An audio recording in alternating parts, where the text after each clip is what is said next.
to the questions you're asking. First, a quick update. We have 13,870 confirmed cases in Colorado. To be clear, the likely number of cases is several times that. We also, tragically, 695 Coloradans have lost their lives to coronavirus over the last month and a half, and our hearts go out and our sincere condolences to the families directly affected by the loss. As you all know, yesterday was the last day of the stay-at-home order in the state of Colorado. Today I'm presenting many of the details about what safer at home means for us here in Colorado and how we need to be safe in a sustainable way for the weeks and indeed very likely months ahead. Now, I know everyone has their own view on what's happening, what we should do, and I think it's very important to say that all these different views that Coloradans have, geographically, politically, no matter where you live in your state, all of these views are motivated by genuine care and concern for our loved ones and our communities. There's no easy answers here at all. We're being challenged. We're being asked to make sacrifices in our way of life. God willing, we should continue to be patient and treat each other with respect and love, knowing that better days will come. As your governor, I've listened to the voices in the room. I've consulted with medical professionals, with public health leaders, with workers, with business people, with local officials from all over the state. And I strongly believe that this is the best path forward for all of us. But before getting into these details, I want to address what might very well be the first question on many people's minds about today's shift, and that's why now? I want to show you a number of charts that will help illustrate why the state is moving the way that we're moving, the progress we've made, as well as the danger ahead for all of us. It's a time not for anxiety, not for fear, but for justified caution in all of our actions. This shows how we're seeing a significant drop in new cases. It measures the 3-day average to compensate for outliers. We plateaued around 300 new cases per day for a few weeks in mid-March and mid-April, and now we're significantly lower than that peak. This is another way to visualize it. This is something we've been looking at over time. It's how quickly the rate of cases is going up. When we started out, cases were doubling every day and a half. That's why the stay-at-home was absolutely critical to stop that exponential growth curve that would have led to mass casualties that overwhelmed our hospital system in our state and led to unnecessary death. People whose lives could have been saved by oxygen or a ventilator, but wouldn't have had a bed to do that in. As you can see, the daily growth rate has stayed under 10% for April. Now it's even below 5%. As of Saturday, 3.8%. That really shows the results of the actions that you've taken by successfully staying at home to help reduce the spread. And we've seen the same thing when it comes to hospitalizations. Remember, the case growth is always imperfect. It doesn't catch all the cases that we have. Hospitalization, while it's lagging, it could very well be 5 to 10 days after a case starts. People don't often require hospitalization until the disease has progressed. This is for the 1 in 10 or so people that need hospitalization. It's a lagging indicator, but it also is a more concrete indicator of where we are. And the daily hospitalization rate's been declining for a number of weeks. So we have fewer hospitalizations now than we did a week ago, than we did 2 weeks ago. In fact, the rate Saturday was 0.3%. So given that those hospitalization rates and the new cases are declining, and given where we are in terms of building the additional hospital capacity, the staff, our modeling shows that we can handle the caseload and that we need to figure out how to do this in a sustainable way for many weeks and months. In short, we've met the criteria for success that we laid out over a month ago when we put the stay-at-home order in place. We've slowed the spread of the virus, and as you know, there's a formula that scientists use called the R-naught, which is how many people are infected by each person with the virus. It was over 3 originally, according to the epidemiology work in our state. It's now close to 1. Thanks to the stay-at-home order, we no longer have the alarming exponential thread that we had a month ago. We've bought time to build our healthcare capacity. We've revised our number downward from about 2,000 extra beds to 800, 600 at Denver Convention Center, 200 at the Ranch in Loveland. And we've successfully recruited healthcare workforce, hundreds of new workers licensed by our state licensing agency, DORA. In addition, hundreds of volunteers have signed up at helpcoloradonow.org. And we've also had time to buy masks, gloves, ventilators, and other equipment. And in fact, I want to highlight the mask I'm wearing today was made by skilled refugees in Denver. And I want to say thank you to Naughty Tie for these Colorado branded masks. And also a thank you to ColoradoMaskProject.com and everyone who's doing their part in wearing a face covering. If you need to see the patterns or want to help, ColoradoMaskProject.com is the place to do that. We have already distributed in Colorado 469,095 in K95 masks, 660,000 surgical masks, over 100,000 face shields, over 100,000 gowns, just over 1 million gloves, and 2,500 coveralls. In addition, we've ordered, and we have additional 100 ventilators from where we started, and we have ordered an additional 1,000 through FEMA if they're needed. That supply has largely been nationalized as the peaks in different areas move on. New York is shipping them out. Other places will need them. We are very confident with regard to the ventilator supply.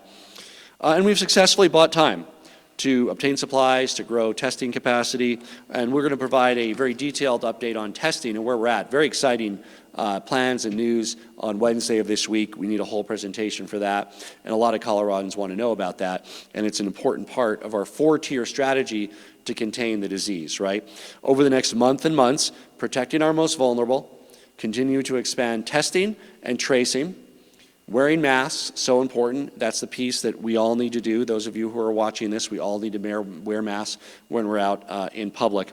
And then continuing sustainable social distancing, meaning less social interaction, standing further apart in stores, all of those details that we're going in as a lot of these stores and companies reopen. And we've been very consistent and transparent about what our goals were.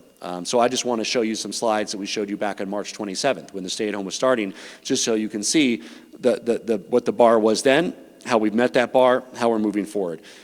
Stay-at-home is the most severe, unpleasant step for all of us. It's unpleasant for governors, it's unpleasant for the economy, for individuals who can't earn a living. Very, very, very difficult. So we said, here's why we're doing it. We had to describe this and justify this to the people of Colorado. Here's why we need to stay at home for a month. Because we need to preserve our healthcare capacity so we don't breach the healthcare system. We need more equipment and testing. And then we need to get out of this phase as quickly as possible. So we have knocked down from the over 3.0 to around 1 the contagion or R0 value. And we preserve the healthcare capacity. We have more equipment, plan to continue to scale up testing. And then, as we said, March 27th, quickest possible. Return to work, productivity, and social and economic normalcy, right? We use the word normalcy because it's not the way it was in January or February. It's just more normalcy, more ability to enjoy life. This is more sustainable from a mental and physical health perspective, from an economic perspective, while meeting the healthcare needs of the state and the public health need. That's how we define success March 27th when we instituted the order, and that's still how we define success today. And many people sort of, and I completely understand this, people wanted to think that there was even more light at the end of this difficult stay-at-home period than there was. Many people thought that this would be the end and we could go back to normal, despite what me and public health officials have said it really every time we've had the opportunity that we need to continue social distancing after the stay-at-home order ends. The goal was never to eradicate the virus in the United States. Simply not possible, over 1 million cases. There's some small island nations that have successfully done that. We applaud New Zealand for likely achieving that goal. Anybody who enters New Zealand has to have a 14-day quarantine before they're allowed out. Taiwan. Colorado borders a number of other states. There's over 1 million cases in the country. We don't control who enters our airspace, regulated by the FAA, or who drives across our state borders. There was never a goal in the United States to eradicate the virus. It's unrealistic.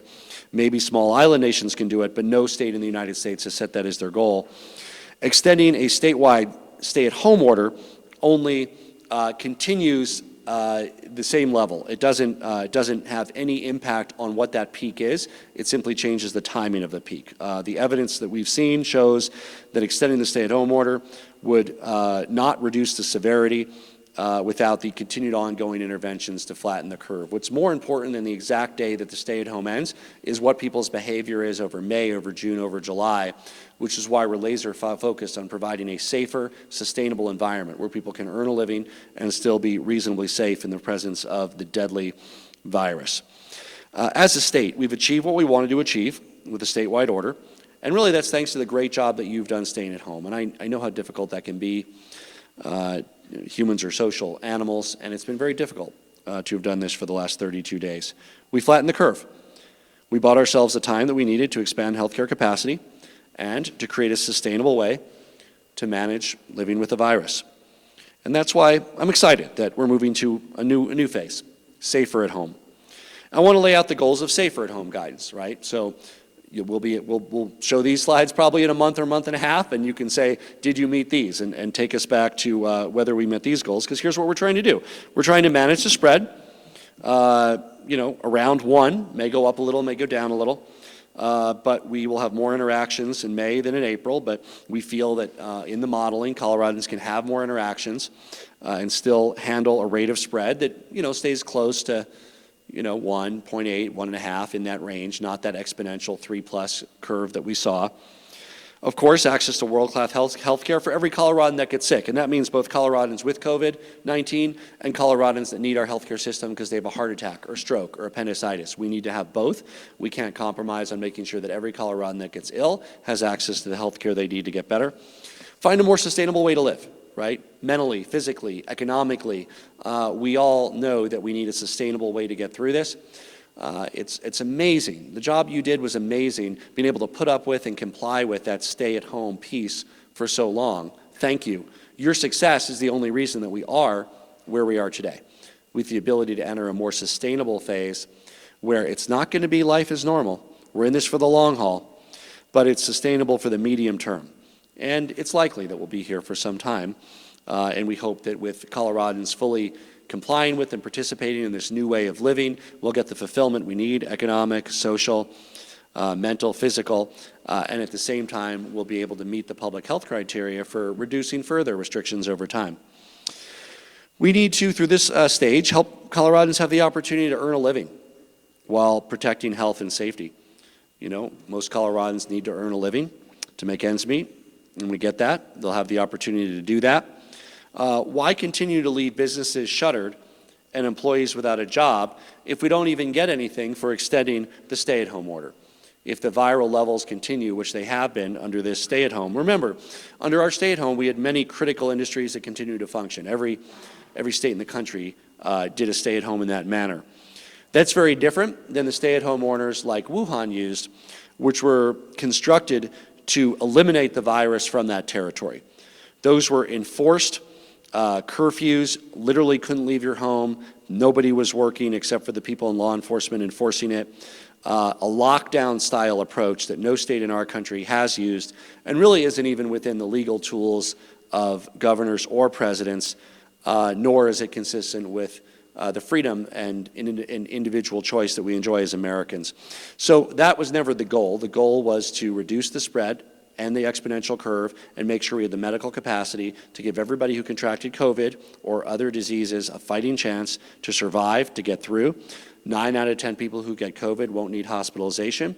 Of the 1 in 10 who do, most will leave the hospital on their own 2 feet. And some won't, but it won't be for lack of providing them the very best treatment, oxygen, and in the extreme cases, ventilators that they need.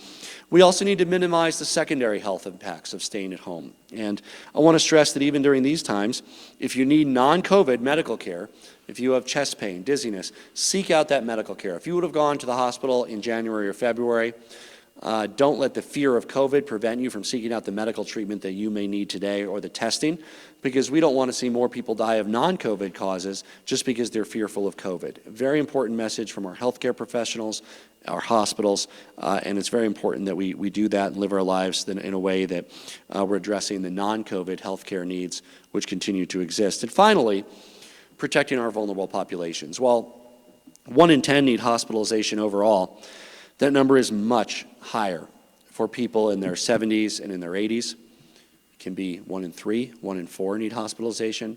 Survival rates are much lower.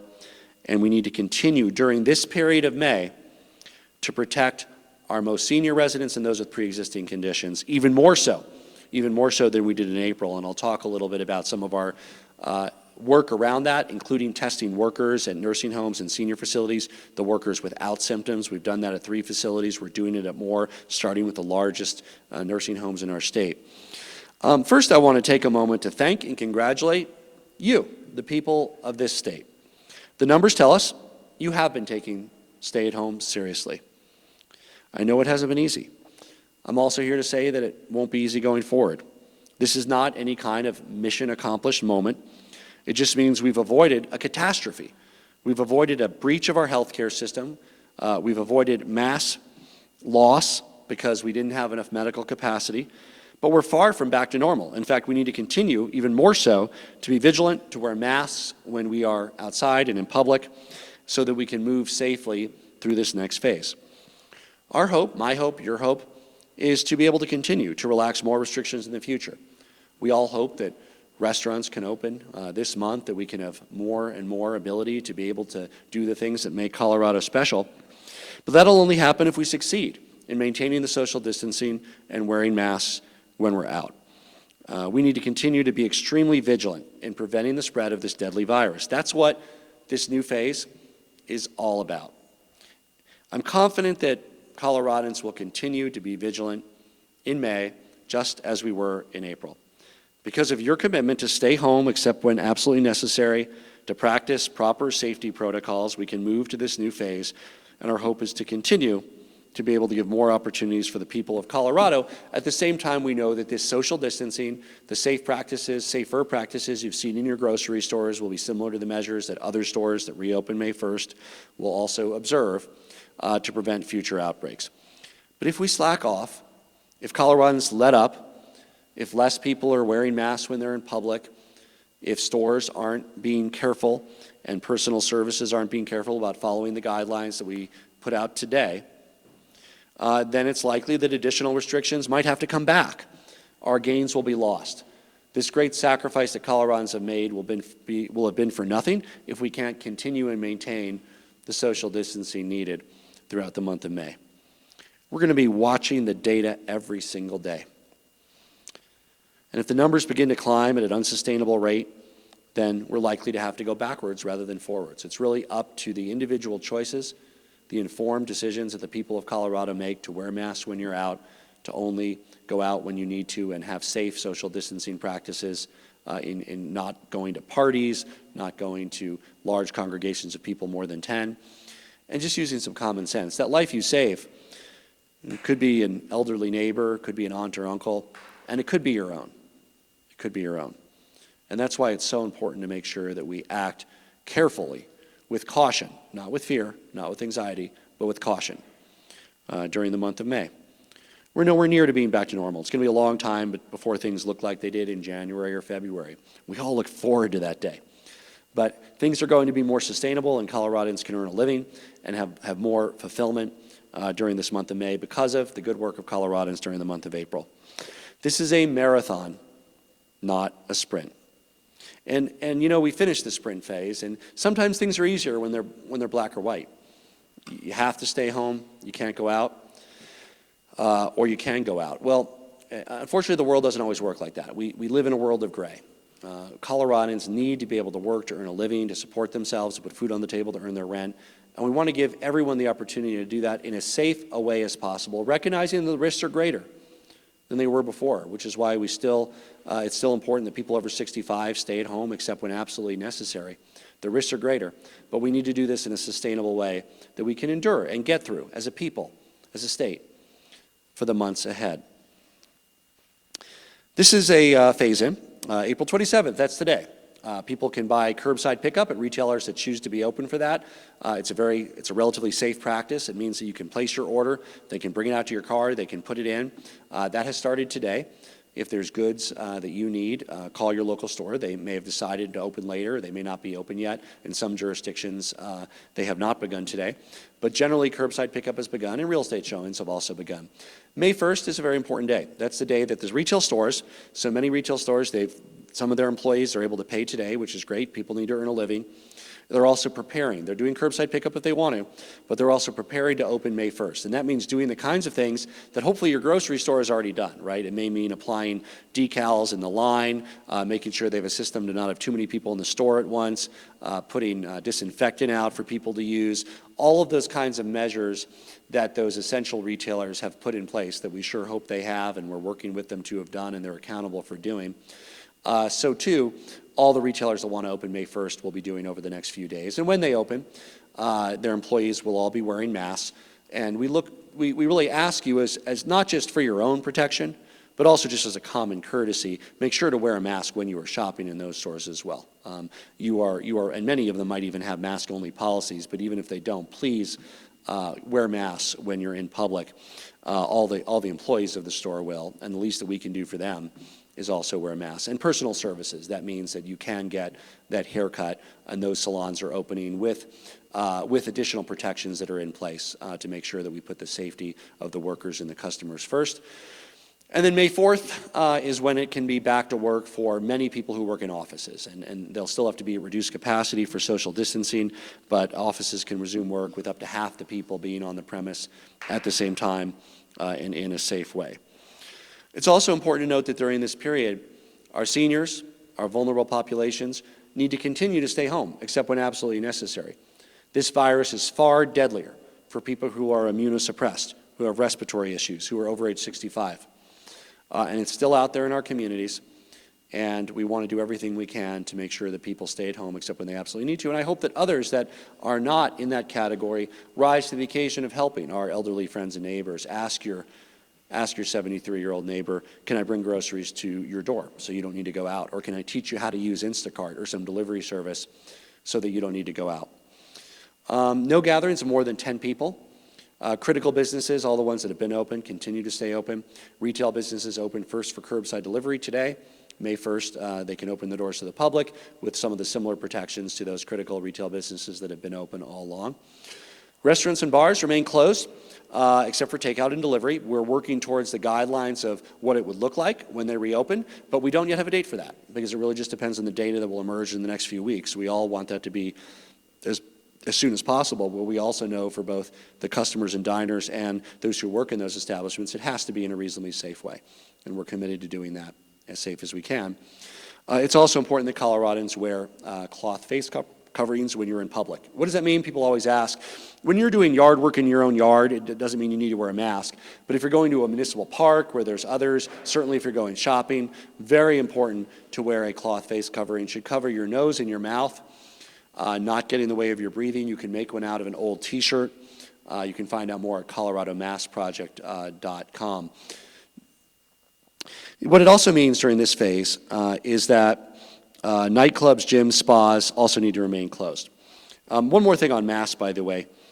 I know that for some communities in Colorado, especially communities of color, wearing a face mask is difficult and sometimes can create anxiety. But we all need to wear face coverings now to protect our health and protect our loved ones. And we need to show complete social acceptance of anybody who's making the right choice to wear that mask, because they're doing it for your sake, for their sake, and for the sake of our community. Non-emergency medical and dental procedures have also beginning with precautions to ensure that the hospitals and dental clinics have enough personal protection equipment, have enough masks to do that. But it was hard to ask Coloradans not to do these things for 32 days. These are procedures that people need. I've heard of people that say they have cavities, they need fillings, they have crowns that need to be replaced, they need that knee replacement surgery. Those have begun again. It's a hospital-by-hospital basis. Some that have more COVID patients are waiting a little bit longer before they can take them on. Others are scheduling them now. And they all need to make sure they have enough protection equipment. And personal services, an important part of our way of life, of our society, a livelihood, something that puts food on the table for many Colorado families, salons and spas, dog grooming, personal training.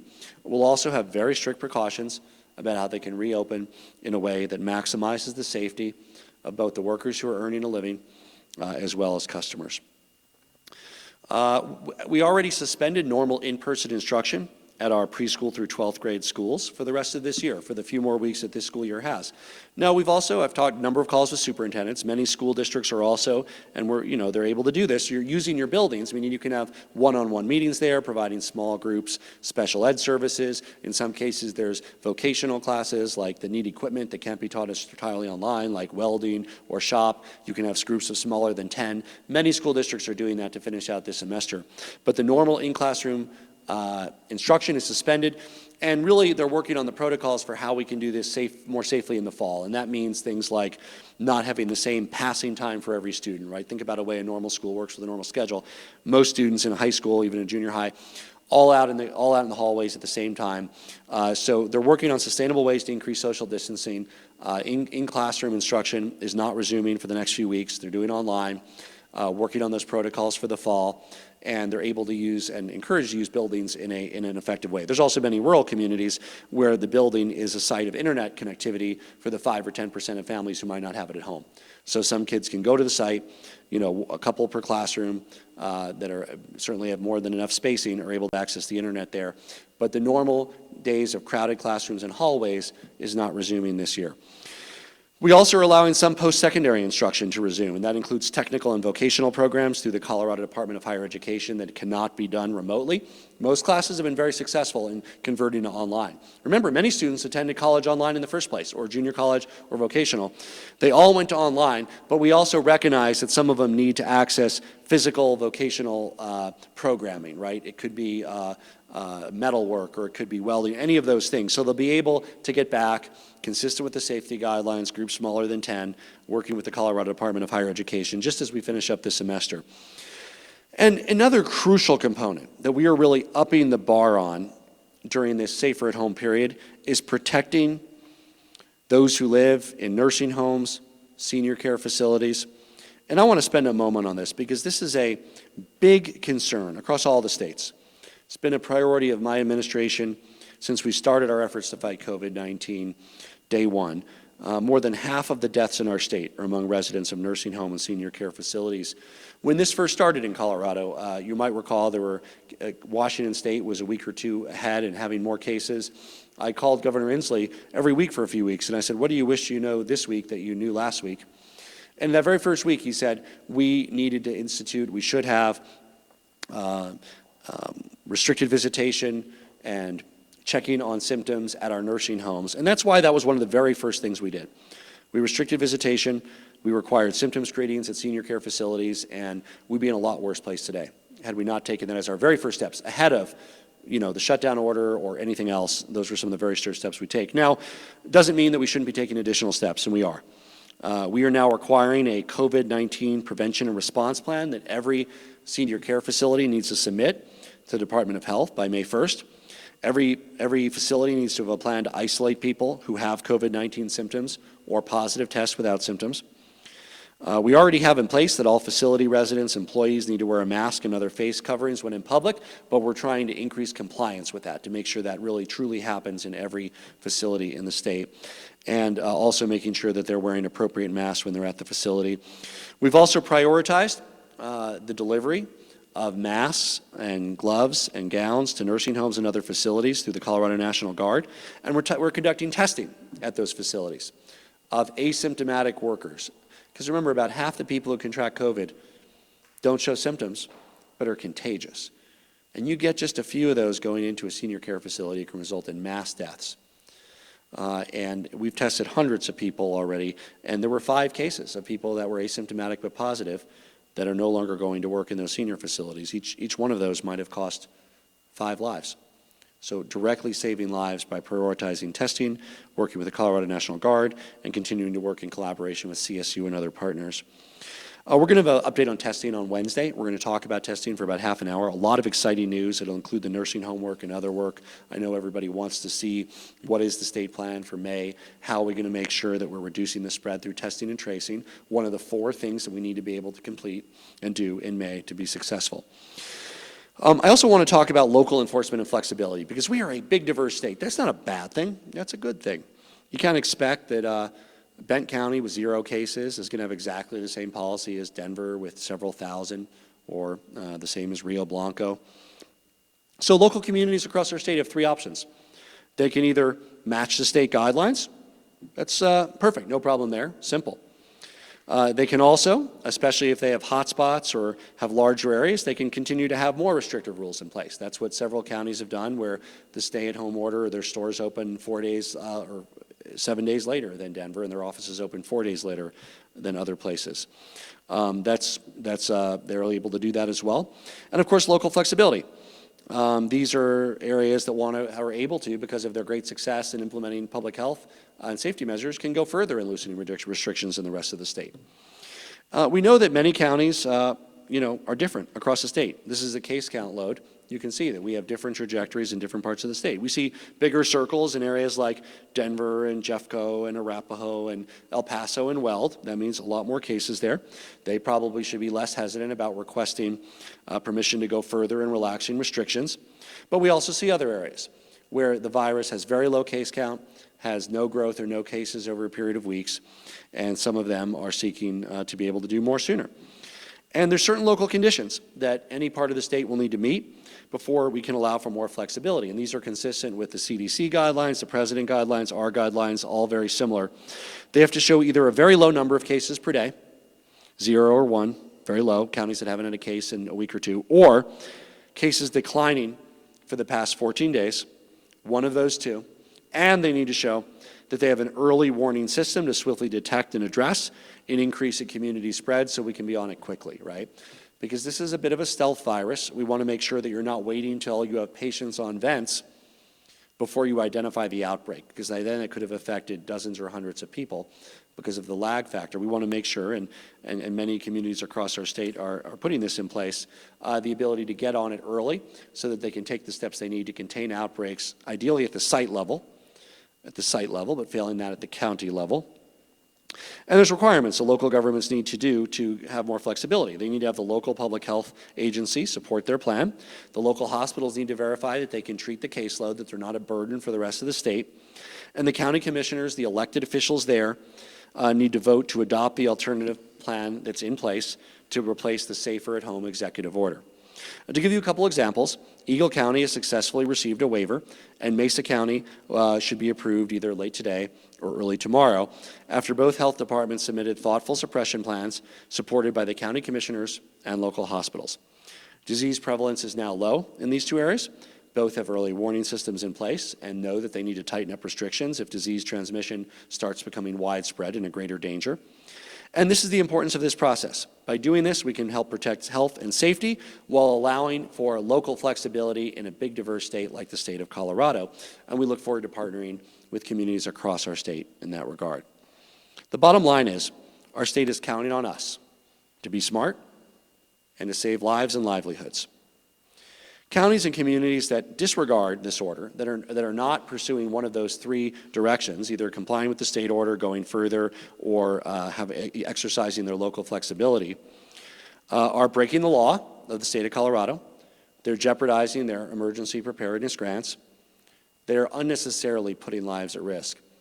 And they're also doing the exact opposite of what they might espouse, which is they are actually increasing disruption to business and jobs by contributing to worse public health, greater spread of the deadly virus, and likely additional closures in their area because of additional viral outbreaks. Businesses as well, who are disregarding these safety regulations, will be issued a cease and desist order and can also have their licenses removed.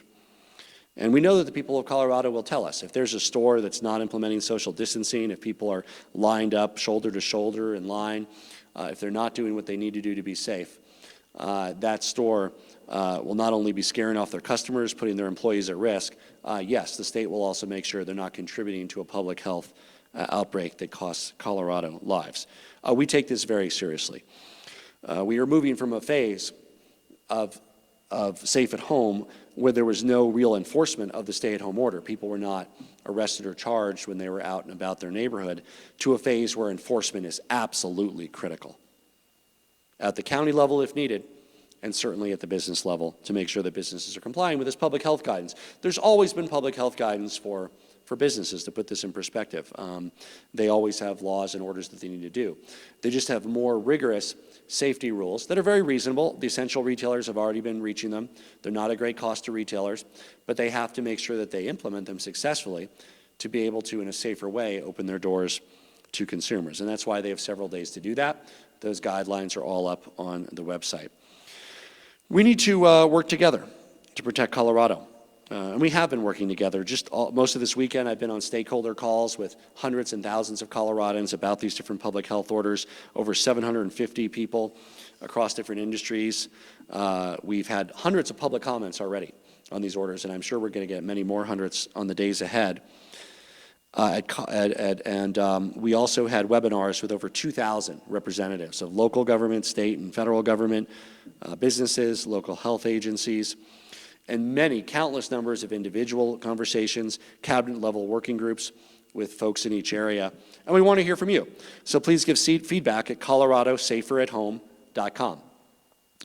You can view the public health order there. You can view the criteria for protecting your business and keeping it safe there. And you can also provide your comments. When we determine how we can safely reintroduce different activities, a lot of it hinges on the potential risk of spreading the virus and how we best through strong safety measures can reduce that risk. And we know that the virus is spread in two ways. Aerosol clouds from your nose or mouth when you cough or sneeze, which is why masks are so important, and touching a contaminated surface and then touching your face, which is also why masks are so important, right? Because what a mask also does is it prevents you from touching your nose or mouth after you've touched a contaminated surface.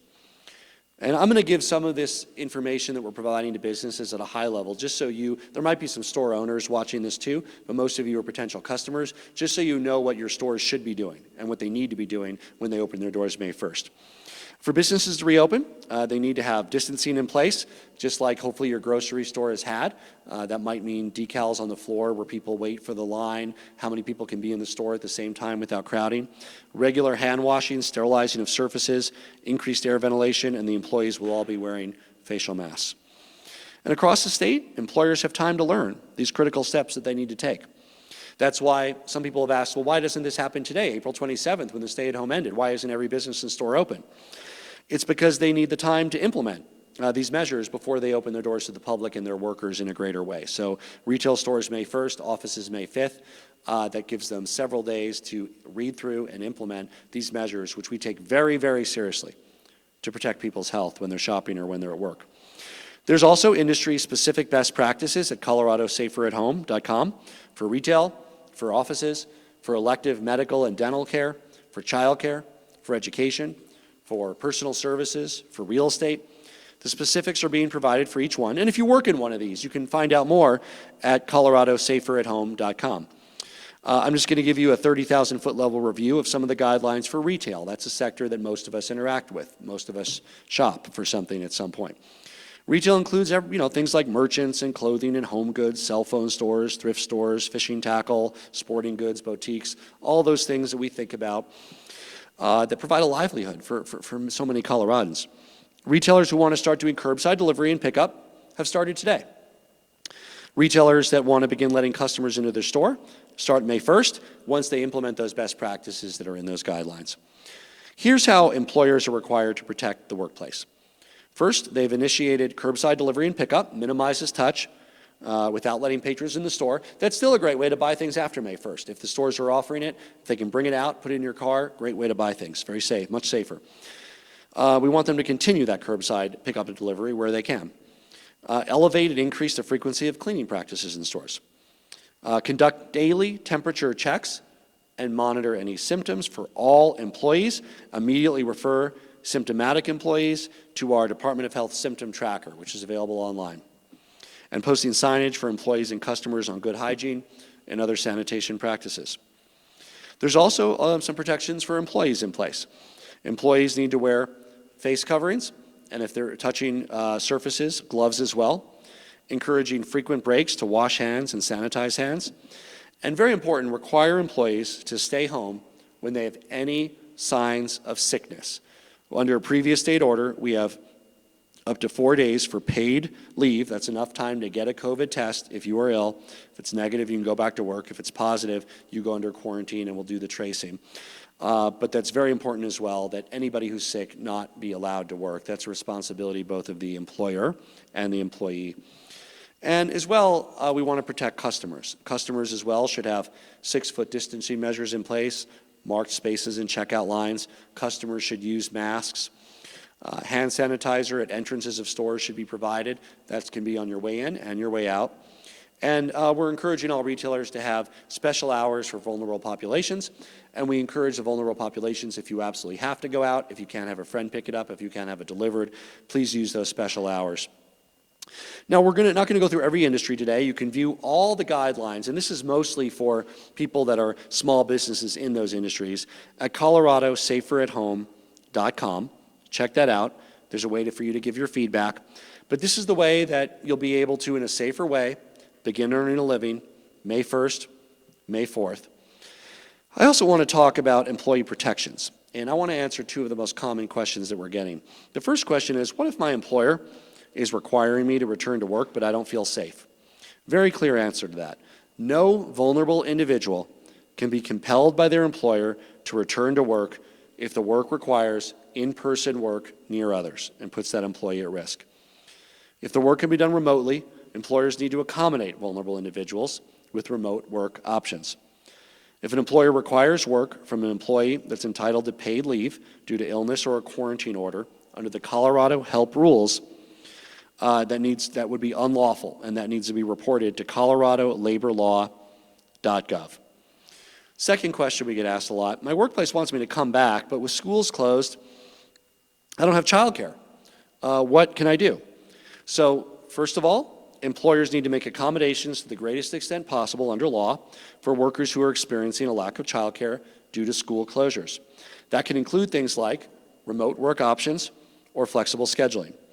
Federal law provides up to 12 weeks of paid sick leave at 2/3 the employer's regular rate of pay because of child care needs due to coronavirus-related closure of a school or child care establishment. And the CARES Act also provides unemployment benefits under pandemic unemployment assistance to those unable to work due to COVID-19. We're going to distribute additional information about your rights as employees. Many of you want to earn a living, but you also want to do it in as safe way as possible.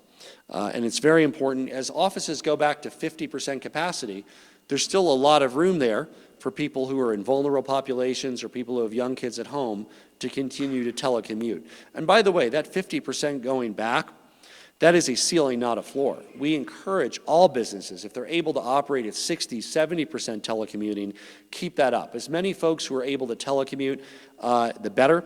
We're modeling that as a state. During the stay-at-home period, we've been between 70 and 80% of our state employees. And we do everything from run a lottery to clear roads to process tax returns, but we've been between 70 and 80% telecommuting. And the state, as an essential industry, has not had to do that.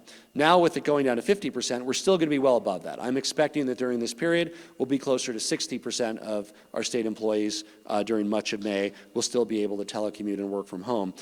We want all businesses, to the extent you can, allow people to telecommute or have people work on different shifts so you have less people in the workplace at any given time. Finally, we have an ask of you, and that is your help in enforcing these standards. Local public health, local law enforcement simply don't have the capacity to monitor every business every day to make sure that they're conducting business in as safe way as possible to prevent the spread of the deadly pandemic. But you, the public, are our eyes and ears. You're not our noses and mouths, so those are covered, but you are our eyes and ears. Helping to ensure safety in every store, in every business in Colorado is a responsibility we all share, along with staying home when we can, wearing masks when we're out, and practicing good hygiene, washing our hands regularly. If you see establishments that are not taking the proper precautions and are disobeying the public health order and violating the laws of the state of Colorado, putting you and others at risk, report them to the local public health agency and the Attorney General's office at COVID-19@coag.gov. We all need to do our part to keep ourselves and one another as safe as possible during this safer at home period. Because at the end of the day, the people of our great state, you, is what gives me faith that we will be successful. We did a terrific job staying at home as a state of Colorado, despite all the difficulties of doing that. That's not blowing smoke.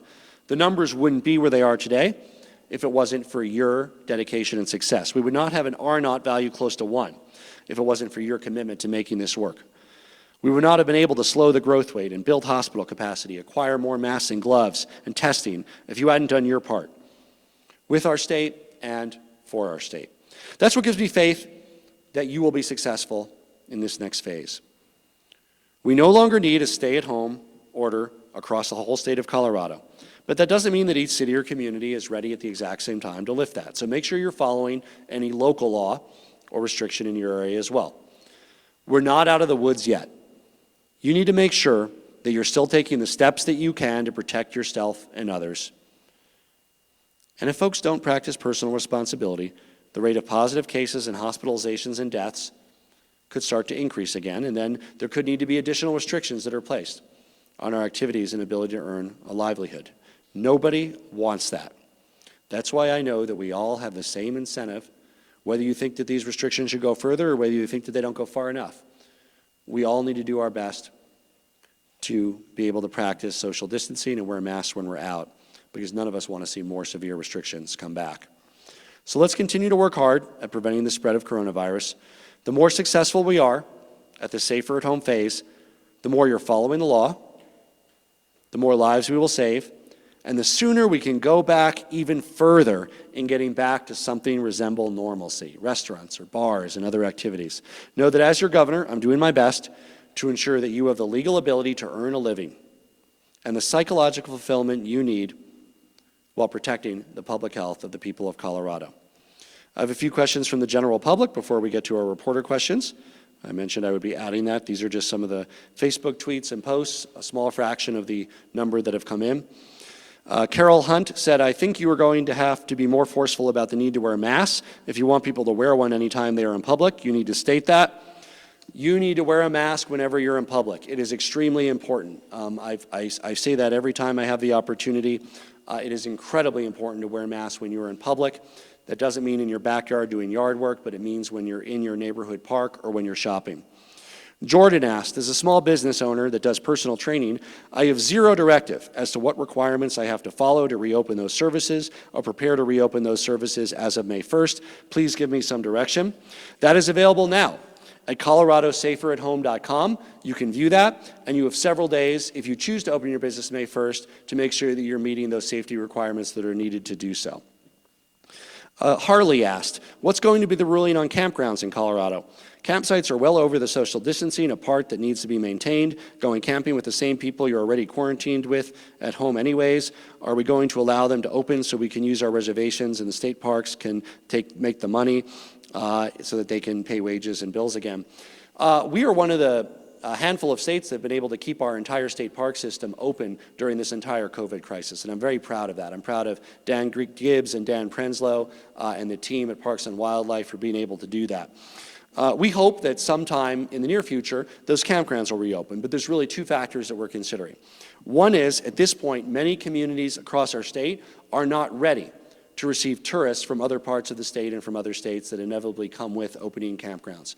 So specifically, many of the mountain communities of others have asked, and we should respect, given that they were many of the epicenter for viral outbreaks in our state, that they need a little bit more time until they're ready. So that's less about the campground itself than about the gas station and the convenience store in the town where they don't want to have the risk of reinfection from people from the Colorado Springs or Denver metro area. The second is the protocols around cleaning those campgrounds in between uses. But as soon as it's safer, we hope to be able to do that. Finally, from Beth, I've not yet heard back about this. Why are gatherings of 10 okay? This seems to go against all else on these orders. Why take the risk? You should not take the risk if you don't want to. Nobody should feel that you have to go out in a group of 10 now. That's simply permitted. The safest thing to do, you're safer at home. It's safer to be in the smaller group, the better. But yes, if you need to be in a group of up to 10, that is now legal in the state of Colorado. Doesn't mean you should run out and do it. If you're over 65 or of a pre-existing condition, you should stay at home except when absolutely necessary and not go into groups of any size. But for those who want to, you can return to groups of up to 10 for social purposes or for commercial purposes. With that, we'll open it up for questions. Thank you to the people of Colorado for making the safer at home phase possible. Governor, look into your crystal ball for me, if you will. If you fast forward to the end of May and everybody follows what you've just laid out and the trends continue the way they have, what do you suspect you'll be saying to us at the end of May, and how might Colorado be different? Well, we have guidance and work that we're beginning now that we hope can go live during May. That includes a way that restaurants can open, a way that campgrounds can open. I would hope that if we're meeting the success indicators and the people of Colorado are wearing masks in public, if they're following the social distancing requirements, we'll be able to talk about additional measures in June. But it'll all be based on data that we have, based on the early indicators, based on the caseload, based on the scaling up of the testing and tracing, and our success in keeping our most vulnerable safe during this period. Telephone question? Governor, this is Vinnie Del Giudice of Bloomberg News from Denver. Thank you for these regular briefings. Two items. Number one, as the economy opens up, is the supply of testing supplies from the federal government, swabs, et cetera, improved over the last week, or is there still a gap? And number two, can you fill us in on today's White House conference call? There are reports that the president asked governors to reverse course and actually reopen schools this year. Thank you, Governor. So we are going to give a detailed presentation on testing because it's a really exciting, interesting topic. I spend a lot of my time on testing the last month and a half. We need half an hour, 45 minutes to do that. It doesn't justify it to give you a 2-second answer. I will just reiterate some of the news we announced from last week. We have received over 100,000 tests from South Korea that we purchased from Solgen, additional swabs. We've already begun testing of asymptomatic individuals that work in nursing home facilities, and we're going to have a detailed update on that on Wednesday. We have regular calls with the president, with the vice president, with head of the CDC, the FDA. I'm on the phone with federal officials almost every day in some way, shape, or form. Today there was a call with the president and others and 30-some governors. The president did mention schools reopening. I actually spoke to that in my remarks to him. I indicated that in Colorado there's just not enough time before the school year ends to open schools. We're in early, most of our districts on a pretty early schedule. They go out late May. So by the time the distancing requirements were implemented in our schools and passing times and schedules were changed, it would essentially be the end of the year. But I did update them that I've encouraged, and many districts are, using their school buildings. I've said this in every superintendent call. I say, don't let your school buildings go to waste just because you can't have regular in-building classes. If you're able to have one-on-one meetings, if you're able to grant limited access to equipment that people don't have at home that they can only get in school, if you have kids that live in rural areas with no internet access that can come in and, one per room, use the computer and internet. Those are all good uses of schools. Many of them are doing that.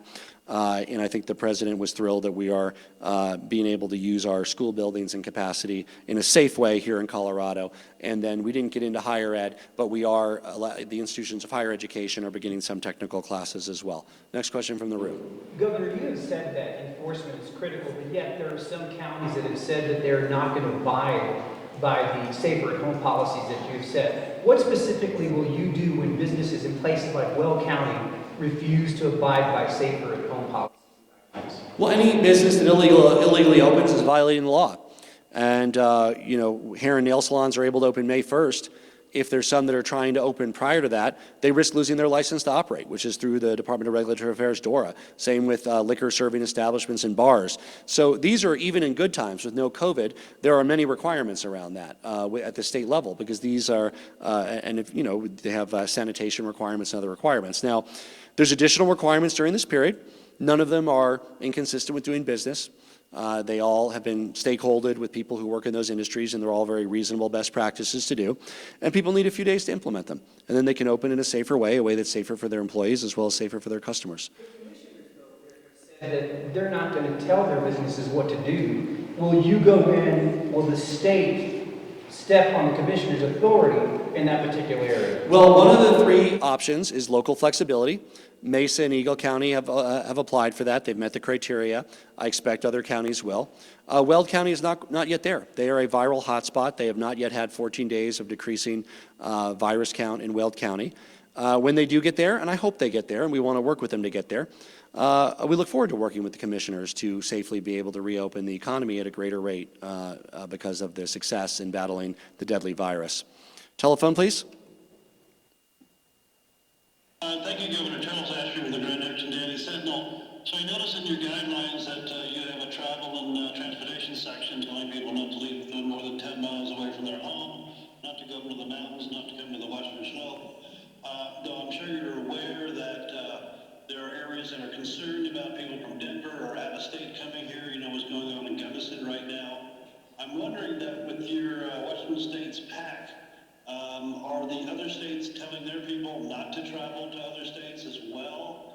And why aren't our adjoining states also in that pact?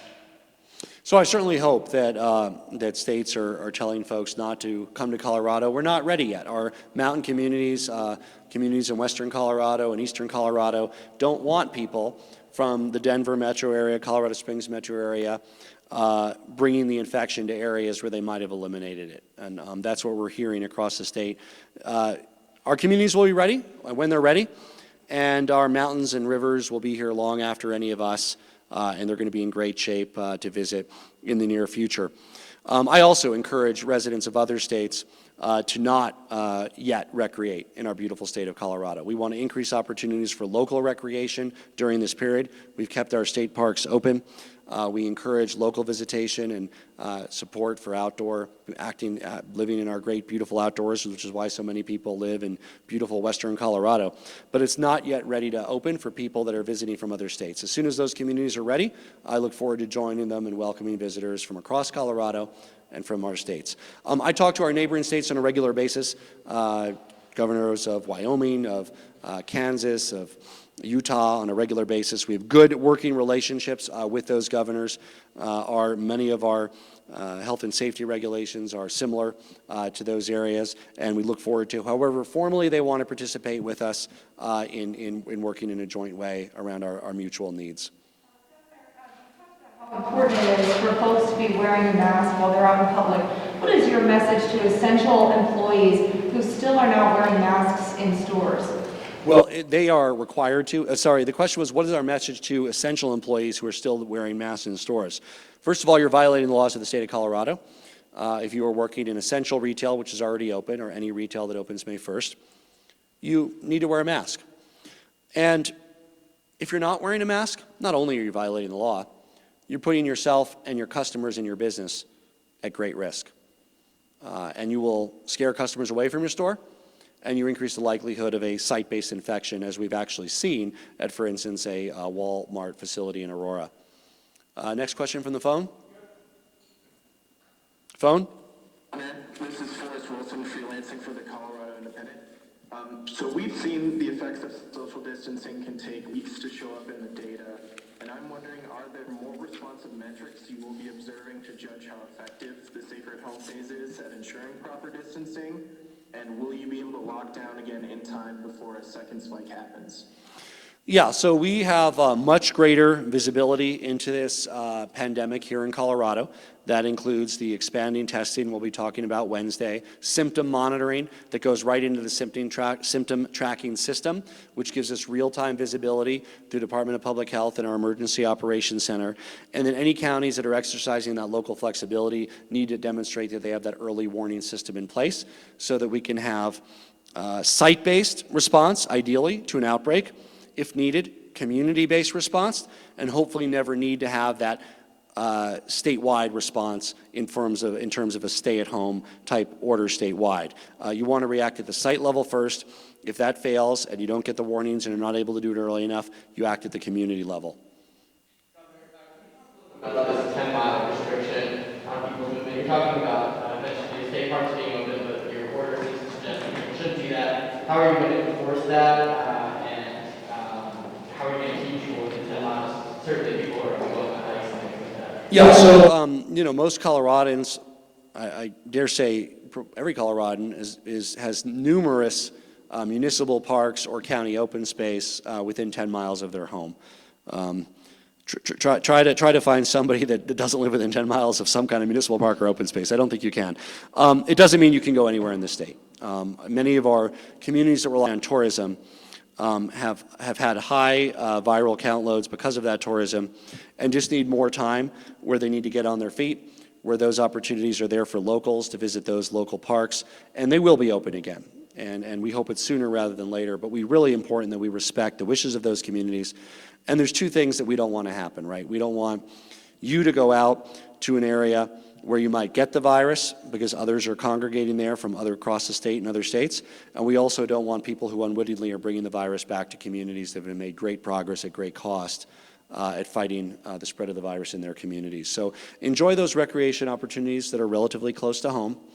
It might not be your top choice or two. You might have to say, you know what, I'm going to go to my third favorite park instead of the one I really wanted to go to because that's a 2-hour drive. And you know what, you made the sacrifice of staying at home for 32 days. I think you can make the sacrifice of going to your second or third favorite park for another month. And that's all we're asking during this phase and during the month of May. Telephone, please.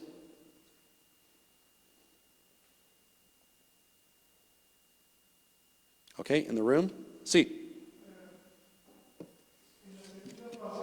Ahora para que no pierdan, pero ¿cuál es su mensaje para la comunidad hispana en general? Es importante en esta fase que todos entiendan que todo no es seguro permanente. Es un poco más seguro del pasado y más personas van a tener oportunidades para trabajar y ganar dinero, pero es muy importante, especialmente para los viejos, para continuar quedándose en su casa y los demás que solo salgan para diligencias específicas. Esta nueva etapa va a funcionar si todos hacemos nuestra parte.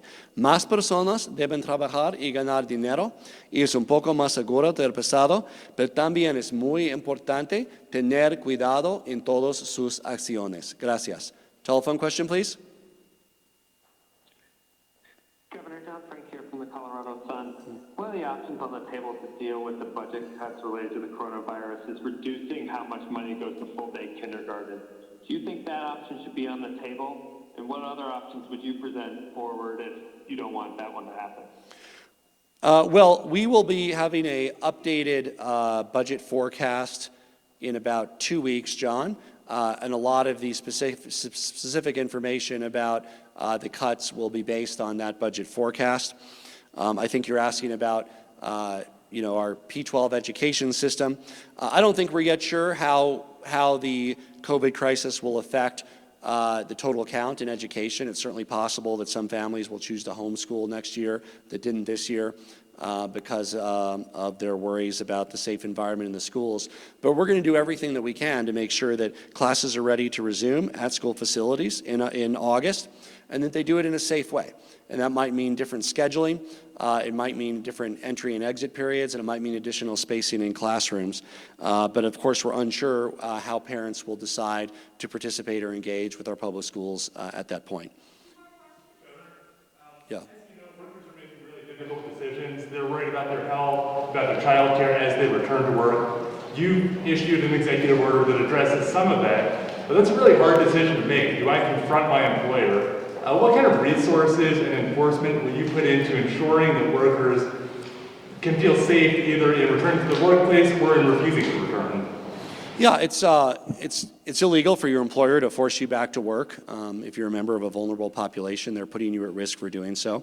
But Coloradans, self-employed Coloradans, many others are making this decision. They're saying, do I want to go back to work as a hairstylist or not? And if many of them, and if you are among this, if you can afford not to, many of them are saying, I'm not going back. I'm able to afford to stay out till May 15th or till June 1st and avoid taking risks. Others have to make the decision that with the safety precautions in place, I need to earn a living.